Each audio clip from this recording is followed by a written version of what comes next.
Si je ressemble à un cadavre aujourd'hui, c'est parce que je suis sous big crise d'endométriose, premier jour de règles. Je suis en hyperventilation, j'ai mon petit éventail à côté si jamais. Hello YouTube, j'espère que tu vas bien. Ça fait quasiment 1 an qu'on s'est quitté sur cette chaîne, en tout cas, et c'est vrai que j'avais quand même vachement envie de revenir, surtout depuis que ma L1 est complètement terminée. Du coup, vidéo bilan de ma L1 pour aider ceux qui arrivent en L1 ou ceux qui continuent d'autres études à peut-être y voir plus clair et vous partager mon expérience tout simplement. Je ne dis pas que c'est l'expérience de base de la L1 et vous allez peut-être pas avoir les mêmes problèmes que j'ai eu. C'est normal, chacun est différent, c'est le concept d'une expérience. Pour t'expliquer un petit peu ce qui s'est passé pour moi de septembre à avril, je suis rentrée en L1 de droit. J'étais en licence de lettres classiques après une prépa littéraire et je ne voyais pas le concept d'achever une licence pour avoir une licence étant donné que c'était une licence qui n'allait pas me servir car je n'allais pas être prof ni dans la recherche. J'ai fini mon année le 17 avril, fin de mes dernières partielles car j'avais déjà eu un super bon premier semestre donc je savais très bien que je n'allais pas passer au rattrapage. Du coup j'ai fini mon année avec approximativement 15 de moyenne. C'est très bien, je suis très fière de moi. On va séparer cette vidéo en plusieurs parties pour que ce soit plus digeste et plus simple à organiser. On va parler tout d'abord de mon vécu, S1, S2, parce que vraiment les deux expériences ont été diamétralement opposées sur plein d'aspects. Et ensuite on va parler des choses que j'ai appréciées cette année et des choses que j'ai moins appréciées qui seraient à améliorer, parce que vous allez voir que j'ai eu 15 mais je sais même pas comment j'ai fait. Honnêtement, j'en ai pas foutu une, concrètement. Comment vous dire que j'ai dû m'y mettre au mois de mars. Donc c'était quasiment fini, ça servait un petit peu à rien. Du coup, on va parler de mon premier semestre. Alors, il faut savoir que j'ai un job étudiant à côté de mes études et que ça se passait très mal avec ce job étudiant. À partir du début de l'année scolaire, donc septembre-octobre, ils ont changé de direction et la direction ne respectait pas et ne prenait pas en compte mes horaires étudiantes. Donc en fait, j'ai bataillé pendant des mois pour éviter de travailler quand j'avais mes TD. Donc ça a été assez compliqué parce que j'ai dû rater des heures de boulot pour aller en TD, j'ai dû rater des TD pour aller au boulot, enfin ça n'avait aucun sens.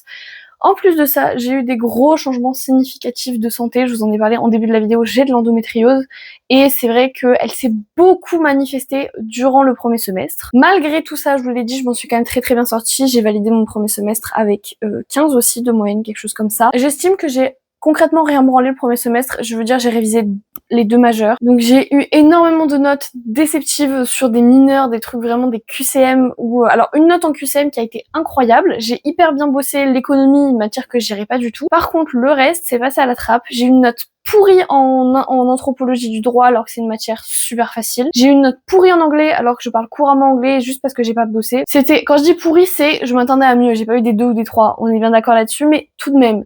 J'estime que j'étais pas au meilleur de mes capacités de plein de conjonctures comme ça. Arrive le semestre 2, il me modifie mes horaires de télé de 1 jour. C'est-à-dire que j'ai juste à dire au travail, vous m'échangez tel jour et tel jour. Non. Donc je rate des heures et des heures et des heures de travail jusqu'à ce que je décide de quitter ce travail et de changer. Et le semestre 2 se passe bien mieux étant donné que le nouveau travail où je suis respecte le fait que je sois étudiante et que je ne sois pas disponible tout le temps. Bref, je pars en vacances, je pars chez mes grands-parents, dans ma famille pour passer le nouvel an, il y a Noël qui passe, il y a mon anniversaire, je reviens au semestre 2, j'ai une nouvelle possibilité de travail, donc je change de travail au mois de mars, et je prends confiance en moi aussi, notamment à travers les TD, parce que je vois que j'arrive plutôt bien à réussir les exercices proposés. J'ai même eu un 18 en TD de droit constit au 2e semestre, je crois que c'était un commentaire de texte, sachant que c'est pas du tout mon fort et que, au contraire, j'avais des notes assez moyennes. J'ai réussi à avoir 18 en commentaire de texte de droit constit. Bravo à moi. J'ai beaucoup mieux vécu mon semestre 2 étant donné que je n'avais plus de problèmes annexes à la fac et que du coup j'étais pleinement concentrée là-dessus et c'est vrai que j'ai légèrement mieux préparé mes examens du second semestre mais encore une fois les résultats sont déceptifs par rapport à ce que j'attendais. Après pas de fumée sans feu, je veux dire quand tu ouvres un cahier de tout le semestre, il y a un moment donné... Du coup, tout ce que j'ai à peu près kiffé cette année, que ce soit dans ma méthode de travail ou dans ma vie extérieure à la fac, que dans cette espèce de rétrospective en vue de préparer ma L2, eh bien, il faut faire la rétrospective de ce qui a été bien dans ma manière de bosser, etc. et de ce qui a été bien dans ma vie. Tout d'abord, j'ai trouvé une méthode de travail qui est en place et qui n'a pas bougé pendant toute l'année. Je l'ai trouvée dès la première semaine et elle a été hyper utile, notamment le fait que je prépare mes TD une semaine pile à l'avance et 1 jour par semaine, j'ai une tâche différente pour avoir fini le TD le jour J. Je ne Je l'ai fait, allez, 2-3 fois, mais c'était très très rare que je finisse mon TD le jour même où j'avais TD. C'était vraiment, j'arrive en TD, c'était déjà fini depuis la veille au soir. Pour vous donner une idée, mais je ferai une vidéo bien plus globale sur la question au mois de septembre, ce que je faisais, c'est que moi j'avais TD le lundi et le mardi. Lundi, j'avais TD de droit privé, mardi de droit public. Donc le lundi, je sortais de cours, je finalisais tout ce qu'il y avait à faire sur mon TD du lendemain, et j'imprimais le TD de la semaine prochaine. TD, souvent, c'était des recueils d'arrêt où il fallait faire des fiches d'arrêt avec souvent des questions liées à ça, ou alors on avait un plan de commentaires d'arrêt ou de commentaires d'articles à faire en droit privé, oui. Donc ce que je faisais, c'est que le lundi, je prenais connaissance du thème, je relisais le cours sur le thème en question, j'allais voir dans mon manuel s'il n'y avait pas des précisions supplémentaires. Le jour 2, je préparais mes fiches d'arrêt. En fait, j'ai un code couleur pour tout ce qui va être le problème de droit, tout ce qui va être les arguments des deux parties, tout ce qui va être les faits, tout ce qui va être la procédure, etc. J'ai vraiment un code couleur en fait fait exprès pour pouvoir m'y retrouver plus facilement. Et dans la suite de la semaine, en fait, je construisais petit à petit mon commentaire d'arrêt. Souvent, ce que je faisais, c'est que je rassemblais toutes les idées le mercredi. Le jeudi, j'établissais le plan et j'avais tout le week-end pour rédiger par la suite. Et grâce à cette technique, je n'ai vraiment jamais été à la bourre de malade. C'est m'arrivé 2-3 fois de finir juste avant le cours, mais c'était vraiment rare. Et j'ai envie de garder cette méthode de travail, surtout que je vais avoir beaucoup moins de temps cette année. Et je pense que c'est clairement la clé de la réussite d'avoir déjà trouvé ma méthode de travail. J'ai également changé ma façon de faire les fiches. Pareil, je vous en reparlerai. Avant, j'étais beaucoup sur les fiches volantes dans les petits classeurs. Maintenant, j'ai des carnets. C'est beaucoup plus pratique. C'est les carnets actions, vous savez, avec les pages détachables et remettables à n'importe quel endroit. Ça me permet d'avoir l'intégralité de ma matière au même endroit, dans un petit carnet qui est réservé à cette matière-là. Et c'est beaucoup plus pratique pour ficher. Ça évite d'avoir des fiches volantes absolument partout. J'ai trouvé cette méthode-là et j'en suis très contente, et ça, je pense que c'est ce qui m'a bien aidé à réussir mes partiels, parce que j'aime la méthode que j'ai pour travailler et j'aime la méthode de révision. C'est assez essentiel, on va dire. Troisième chose en rapport avec les cours, j'ai adoré le fait Troisième chose en rapport avec les cours, j'ai adoré le fait de faire des flashcards. J'en faisais dans quasiment toutes les matières. J'utilise le site Study Smarter, je mettrai l'icône juste ici. C'est absolument pas ni sponsorisé ni rien du tout, c'est juste que je l'ai découvert pendant mes études au lycée et depuis je ne me sers que de ce site-là. Que ce soit pour le lexique juridique dans n'importe quelle matière, que ce soit pour les définitions importantes en droit constit, les articles de la Constitution, je m'en suis énormément servi pour ça, les mots de vocabulaire en anglais, ça m'a vraiment permis de mobiliser mes connaissances. Et je vais rajouter à ça quelque chose que j'ai rajouté uniquement au S2 pour les galops d'essai du second semestre, c'est l'ardoise. Je doutais vraiment du concept de l'ardoise et je peux vous assurer que maintenant je suis conquise. D'ailleurs, je sais pas où je l'ai mise. Je vous ferai bien entendu une vidéo beaucoup plus complète vers la rentrée. Je pense que je vais le prévoir début septembre pour vous parler vraiment de ma méthode maintenant qu'elle est affinée grâce à la L1, parce que c'est plus du tout la même méthode que l'année dernière. Ça c'est sûr, même si je vous disais que j'ai déjà fait des études sup, j'ai jamais fait des études de droit. Ça a été un atout, certes, mais tout de même. Les deux dernières choses que j'ai beaucoup aimées dans ma vie en général, déjà le fait d'avoir des gens autour de moi pour m'épauler, notamment mon chéri, notamment mes amis, ma famille, etc. C'est vrai que quand j'ai eu ce problème de travail, c'est mon cousin qui m'a trouvé du travail, c'est mon chéri qui m'a épaulé, qui m'a dit que de toute façon c'était pas grave même si j'avais pas de travail. J'ai eu un soutien phénoménal et c'est vrai que ça aide énormément. Par la suite, j'ai eu une routine très stable. J'étais très fière de ma petite routine. J'allais me coucher tôt le soir, je me levais tôt le matin et je partais en cours à 8h. Donc j'étais assez calée. Moi, il me faut ça en fait. Je ne supporte pas ne plus avoir de routine. Je vis très mal les vacances parce que je n'arrive plus à me refaire une routine concrète, posée, calme, notamment à cause du travail, parce que je travaille très tard le soir et donc je ne peux plus me coucher tôt. Et je ne peux plus me lever tôt par la même occasion. Là, je vais essayer de me remettre un petit peu dans le mood de c'est bientôt la rentrée. Je vais demander au travail d'arrêter de travailler jusqu'à minuit pour la rentrée, au moins la dernière semaine. Enfin bref, je vais vraiment essayer de me remettre dans le mood de il va falloir se lever tôt pour aller en cours. En plus, ma rentrée, c'est à 8h. Mais voilà, le fait d'avoir une routine stable m'a quand même vachement aidée parce que j'ai vraiment besoin d'une stabilité je dirais pas au carré, mais j'ai vraiment besoin de quelque chose de très fixe et qui se répète tous les jours. Bon, la luminosité a complètement changé. On est peut-être 2 heures plus tard. En gros, il y a un des bouts de ma vidéo qui a complètement planté en termes d'audio, donc vous n'entendez littéralement pas ce que je dis. Une des dernières choses que j'ai aimé à propos de cette année, c'est le fait que j'ai pu conserver ou découvrir de nouveaux hobbies. Par exemple, la lecture a été énormément présente cette année dans ma vie de tous les jours. Étant donné que je prends les transports pour aller à la fac, je lisais tous les jours, une demi-heure, aller, une demi-heure retour. Et c'est vrai que c'est un truc qui m'a permis de sortir un petit peu des cours. Je ne le répéterai jamais assez, je vous le répétais déjà l'année dernière, si vous n'avez pas de distraction en dehors des cours et de votre travail éventuel, vous allez littéralement couler.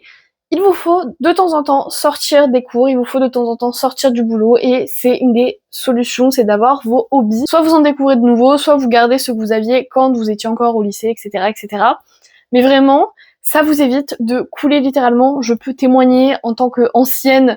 Alors, j'ai découvert un nouveau mot, apparemment on dit préparante, mais non, ancienne hippocagne et cagne. Si je n'avais pas eu des hobbies et des sorties et des machins, je pense que j'aurais littéralement coulé. On le répétera jamais assez. Du coup, la lecture qui prenait une place très importante dans ma vie, très important, mais également la pole dance que j'ai découvert cette année et que je continuerai l'année prochaine, c'est clairement ma parenthèse dans la semaine. Je bouge mon corps, je fais des trucs que j'aime bien et je vois mes progrès, c'est hyper encourageant en plus de ça. Et cette année, j'ai aussi repris l'équitation. Je m'occupe d'un petit pony trop mignon, regardez, je vous le mets là, il est trop beau, il est trop beau, il est trop beau. Oh, Qu'est-ce qu'il y a? J'adore Cola, et alors? quel enfer ce poney. Je m'occupe du cheval de la meilleure amie de mon chéri et ça fait quelques mois maintenant et c'est aussi une très bonne bouffée d'oxygène. Tu peux me passer mon petit carnet s'il te plaît parce que j'ai oublié la suite de la vidéo. Ah, je suis assistant maintenant. Eh oui. À part ça, il y a quand même des choses que je trouve assez négatives dans ce que j'ai fait et qui méritent qu'on se penche dessus pour la L2, qui méritent d'être modifiées. Comme je vous l'ai dit, j'ai pas énormément travaillé en L1, la L2, le rythme va s'intensifier et puis surtout, il y a un petit peu les sélections de master. Donc si je peux obtenir des meilleures notes en L2, ce serait vraiment génial.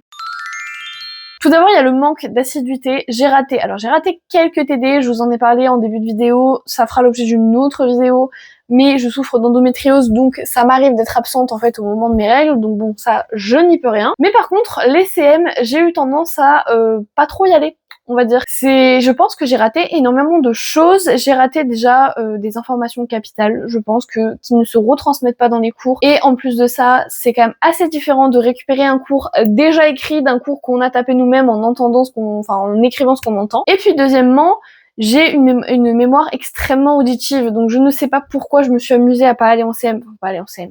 On s'entend, mais par semaine, je devais en louper minimum 3-4. Je crois que j'ai été à un seul cours d'histoire du droit de tout le second semestre. Ça fait pas beaucoup.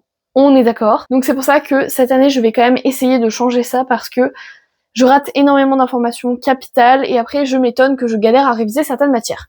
J'ai envie de te dire, il n'y a pas de fumée sans feu, mais bref. Deuxièmement, j'en ai parlé tout au long de la vidéo, le manque de discipline évident, surtout arrivé au moment des partiels.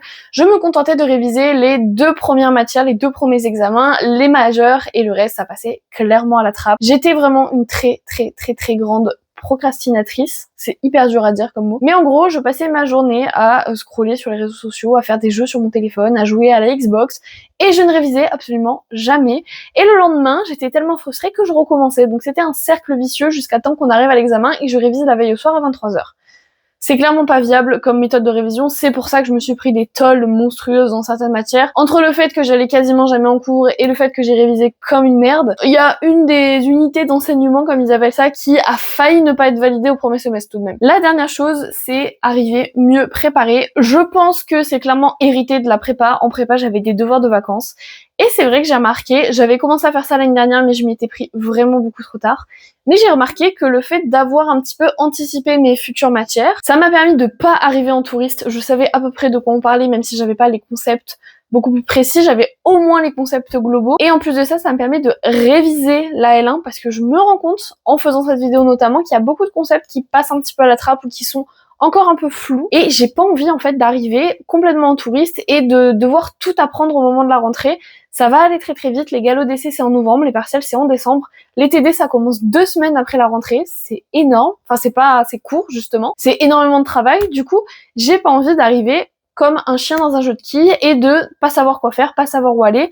Donc c'est vrai que je suis en train de préparer ma rentrée en L2, il me reste à peu près un mois donc je trouve que c'est assez envisageable, je ne fais pas non plus des des fiches et des flashcards et des machins, mais j'essaye au moins d'avoir les concepts principaux dans les principales matières que je vais faire. D'ailleurs, cela fera l'objet de la vidéo de la semaine prochaine. Je vous donnerai tous mes conseils pour préparer votre L1, votre L2, etc., etc. Et bien écoutez, cette vidéo touche à sa fin. Moi, c'est vrai que c'est le genre de vidéo que j'ai adoré regarder avant d'entrer en L1. N'hésitez pas à me dire comment s'est passée votre première année d'études, peu importe quelle étude, votre première année dans le monde du travail, votre année d'études en général qui vient de s'écouler. Et moi, je vous dis à la semaine prochaine pour la préparation de mon travail de vacances. Je vous fais plein de bisous. Ciao!